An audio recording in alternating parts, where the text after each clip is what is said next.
God and the devil, God and the devil. God and the devil, God and the devil. They're absolute opposites. God is our spiritual father. Our spiritual enemy is the spiritual enemy conglomerate of the devil and the devil's demon armies. God helps us all to moderate our tempers. The devil moderates nothing. Instead, he makes everything even more harsh, even more violent, even more of a struggle.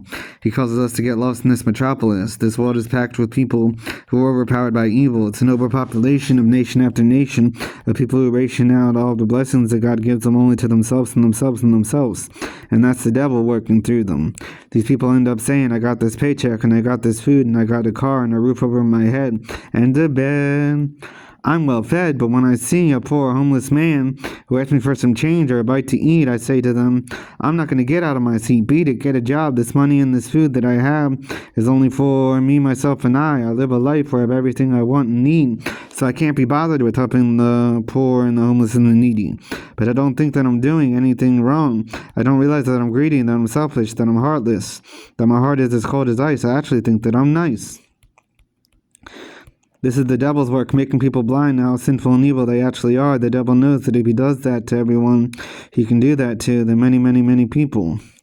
Won't realize how bad the things they do are. Won't repent to God for the bad things they do every day. We'll end up in hell for not repenting to God for the bad things they do every day.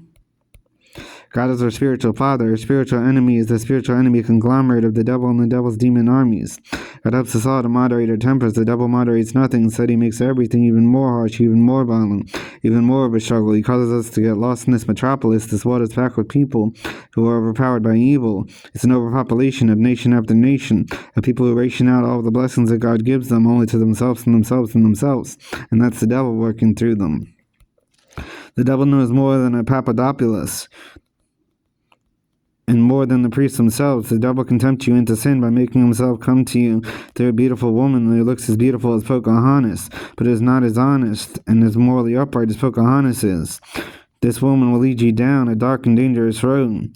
Yeah, and also the devil knows everyone's triggers. He figured them out by studying you and your reactions and your actions your whole life through, so the devil knows just what to do to make you become totally unglued, totally sad, totally depressed, totally mad, and the devil's glad, thinking that he's got you right where he wants you to be. But the devil didn't take into account that God is watching you, God is watching over you, God is also watching the devil, and God's protecting you by stopping the devil's trouble at every place, at every destination, at every level.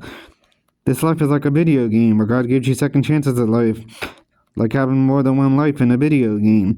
God also gives you special powers, help you to be able to fight through all life's battles. God gives you the armor to wear. He gives you the armor of God, which even includes a sword and a shield. Tell me that's not like a video game. Tell me that's not like a video game. God is our spiritual father. Our spiritual enemy is the spiritual enemy conglomerate of the devil and the devil's demon armies. God helps us all to moderate our tempers. The devil moderates nothing. Instead, he makes everything even more harsh, even more violent, even more of a struggle. He causes us to get lost in this metropolis. This world is packed with people who are overpowered by evil. It's an overpopulation of nation after nation, of people who ration out all of the blessings that God gives them only to themselves and themselves and themselves. And that's the devil working through them. The devil will try to come after you in a small town in a necropolis, in a megalopolis. He will try to drag you down into an empty grave in a necropolis and bury you alive.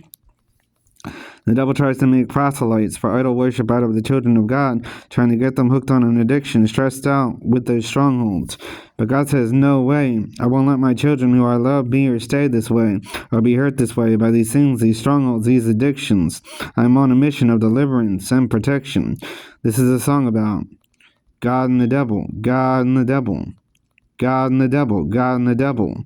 But God and his children are victorious over the devil. God beats the devil on every level, and God turns the devil's kingdoms and strongholds in God's children's lives into rubble. Yet God's in control and the devil's in trouble. God turned the devil's armies and his kingdoms and his wicked schemes and his wicked dreams into rubble.